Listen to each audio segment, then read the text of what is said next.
Friday afternoon, Golden Black Live. Matt Stevens joins me from right here in West Lafayette.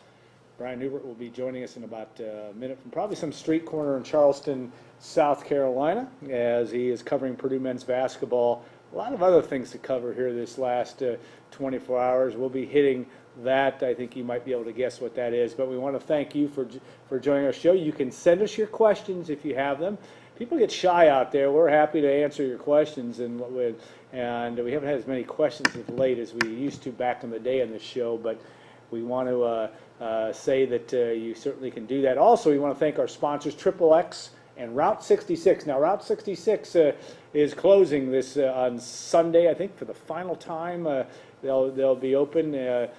Greg and Carrie have decided to kind of reconcentrate on what they're doing at Triple X and in the root beer business.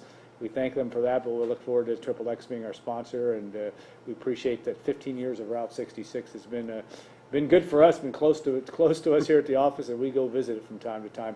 Basham Reynolds, John Basham, and the good folks there. I know John was happy with the results of the Purdue men's game last night, and Hilton Garden Inn on the not on the hill, but on the level. That's Triple X's tagline. Matt, I'm slow down here, but no. When tomorrow's a big day, stay at HDI tonight. And State Farm agent Trent Johnson. Trent is myagent.com, and I always say this because it's going to be about in the 20s tonight for high school football. I don't know that Trent's doing a semi-state game tonight. I know the West Lafayette Red Devils are up in Fort Wayne as they try to make their way to the state championship. Okay, Matt, we got Brian. I think, Brian, are you on the line? I am. You are. I know you're thrilled. Are you outside or inside in Charleston now? You been out walking around, or you hanging on the street corner like you were a couple hours ago? I went from one place to work to another place to work, and now I'm back at my hotel. There you go. So, Brian, obviously been interesting, to say the least, last 24 hours. I know you're working on boiling over now, but what to make of all this? I mean, in terms of obviously the firestorm created by Dan Dockich's tweet yesterday and Jeff Brom's response. What do you make of it? Well, this was never not going to be a circus, I guess is the way I've been putting it. I mean, clearly when the Louisville job opened up, everybody knew exactly who their guy was going to be. And the timing of it put Jeff Brom in a pretty difficult situation here, because this runs the risk of casting a pall over the remainder of his season, and now that's sort of what's happening here. But I think it was only a matter of time before someone put something out there that he accepted the job, because I think there's generally an assumption out there that he will. I don't know if that's based in reality or not. I don't know if that's based in fact. At this point, based on everything we've gathered, I could see this easily going either way. I could easily see him coming back to Purdue. I could easily see him going to Louisville.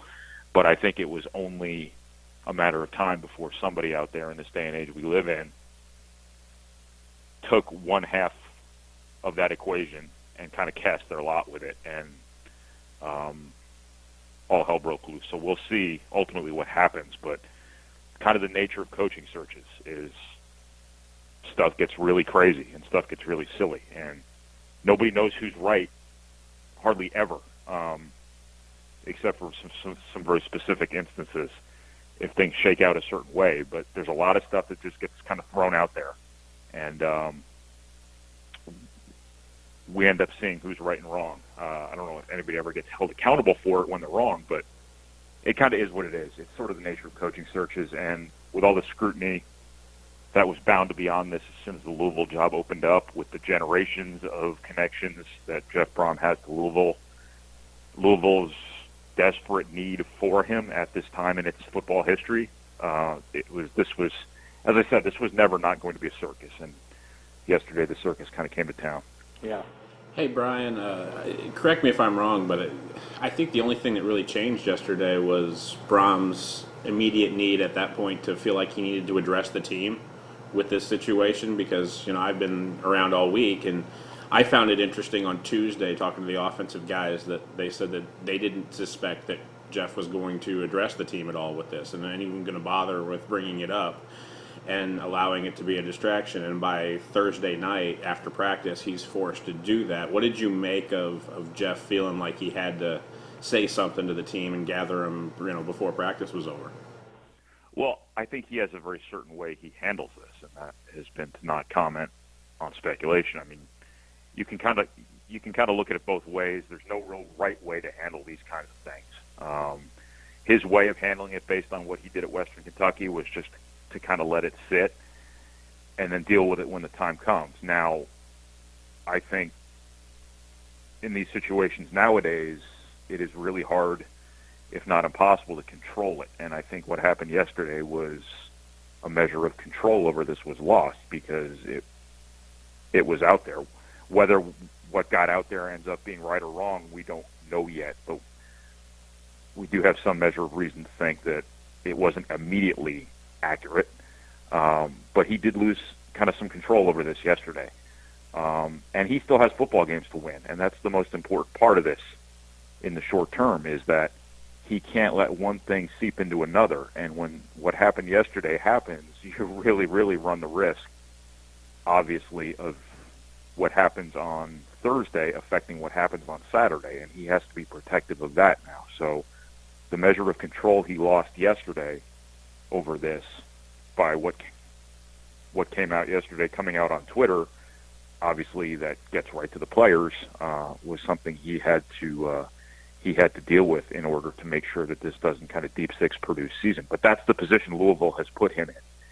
I'm not saying they did that willfully. I'm not saying it's intentional. I'm saying the timing Louisville did this under really, really puts him in a difficult spot. And it's just kind of a spot he has to make the best of now until the time comes and he decides whether he's staying at Purdue or he's going to Louisville. All right, and there'll be more on that. I'm boiling over here shortly. Not that there's a whole lot more, except for analysis of where this is all about, where it is and where it stands. Brian, one last thing on basketball. Obviously, the Boilermakers take on Davidson tonight, 6:30, I believe, is the tip. You saw Davidson play. I don't know how much you saw of that game, but obviously they took care of Wichita State, or came back to beat Wichita State. But what do you expect to see tonight when Purdue and Davidson go head-to-head? Well, I think that Purdue did a really good job defensively yesterday, especially on Appalachian State's backcourt. They have a couple of guards who can really score. And I think it's kind of the same thing tonight against Davidson. They have a guard whose name I'm not going to try to remember and or pronounce, who's a really good player at 21 in the NCAA tournament last year against Kentucky, had 33 last night against Wichita State. A really, really difficult matchup for Nogel Eastern. And I think we're all sitting here at this point in the season thinking Nogel Eastern can be one of the best defensive guards, not only in the Big Ten, but one of the best probably Matt Painter's had at Purdue. And I think he kind of comes to the forefront again tonight, after he did against Taylor Persons, after he did last night against the Appalachian State guards.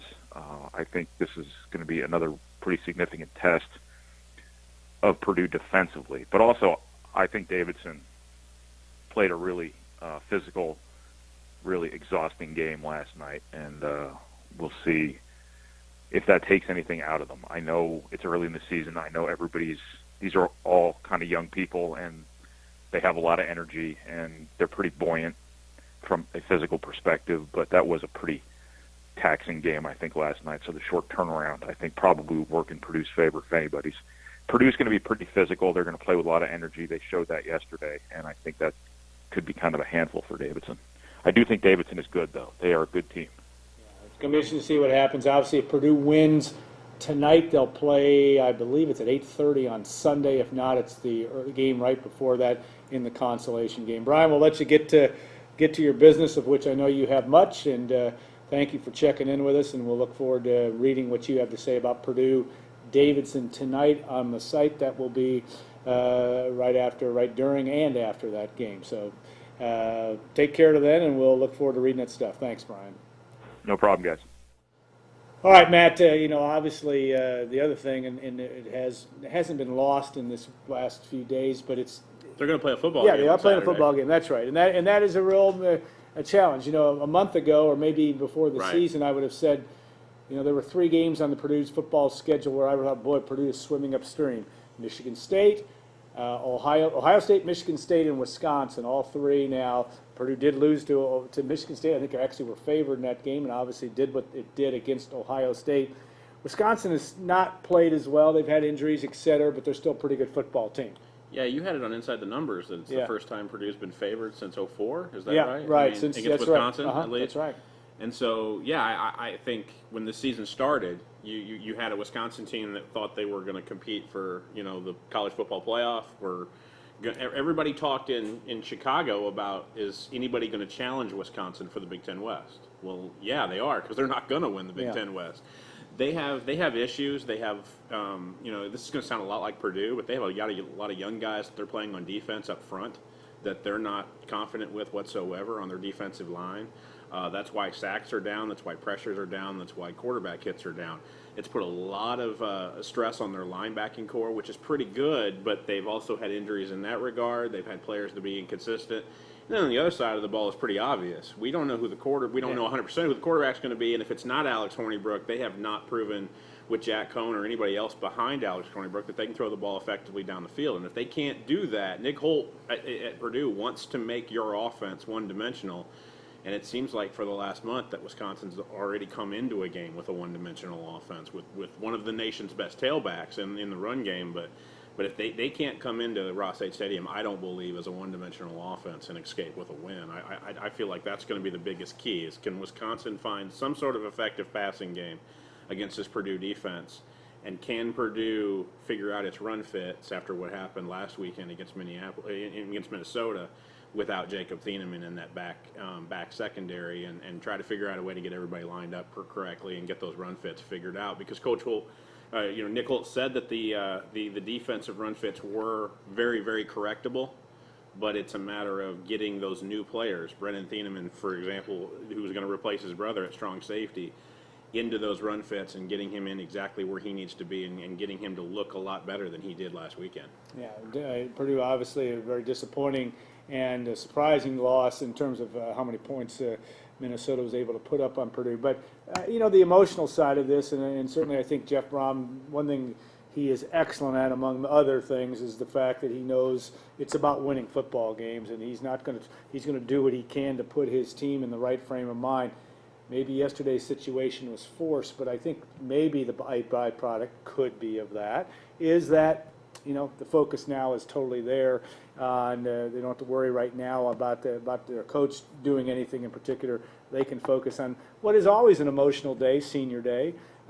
It's a big game because you got to win another game to get to a bowl. All those factors can come into play. Yeah, and I think it also helps that they put up a pretty big stinker in Minnesota. And I don't think they want that to linger on, and they feel like they're back at home where they've played their best football, quite frankly, over the last month and a half. And they're facing a team that they feel like, after what they've seen over the last month and a half, they feel like they match up pretty well against. And then also I think that and I said this on our goldenblack.com preview show, is that there's this John Wayne kind of element to Jeff Brom where he wants to prove that against a Wisconsin, against a Iowa, against a Michigan State, that he can put up big numbers and his passing game can work, and that this is going to be a situation where you can't. There's a rule of thumb that you just can't throw it around the lot against teams like Wisconsin and Iowa. Well, 2 weeks ago he proved he can do it against Iowa, and he wants to prove it once more that he can do it with David Blau against a Wisconsin team that may not have the kind of athletes on defense that they've had in the past. And I know that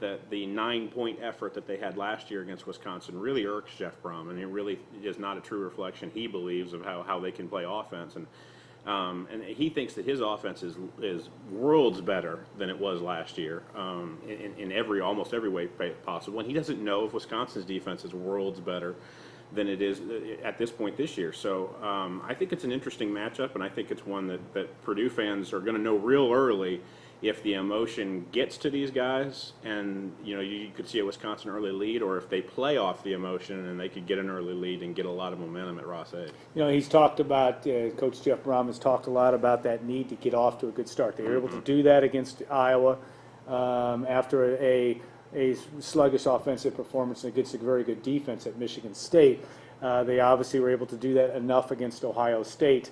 Maybe not quite as fast against Iowa, but talk about that need stating the obvious. You want to put some points on the board maybe early against a team that still only gave up 22 last week to Penn State. They've done it at home. Yeah. You go back to the Ohio State game and they did it. And Jeff Brom was able to, run that fake field goal and get a 2-touchdown lead going into halftime, which he thought was key.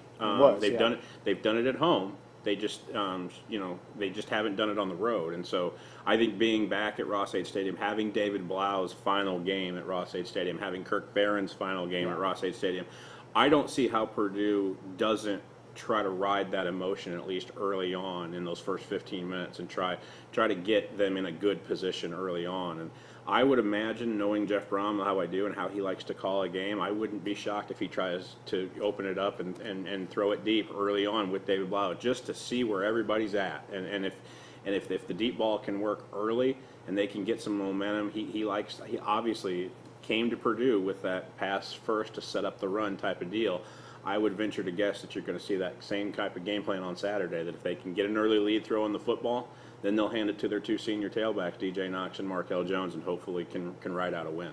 Yeah, you look at that weather will be balmy, maybe 15 degrees warmer than it was last week at kickoff. I don't know if that's, we'll see if that's accurate. Chance of some snow flurries or a little bit of rain mixed in.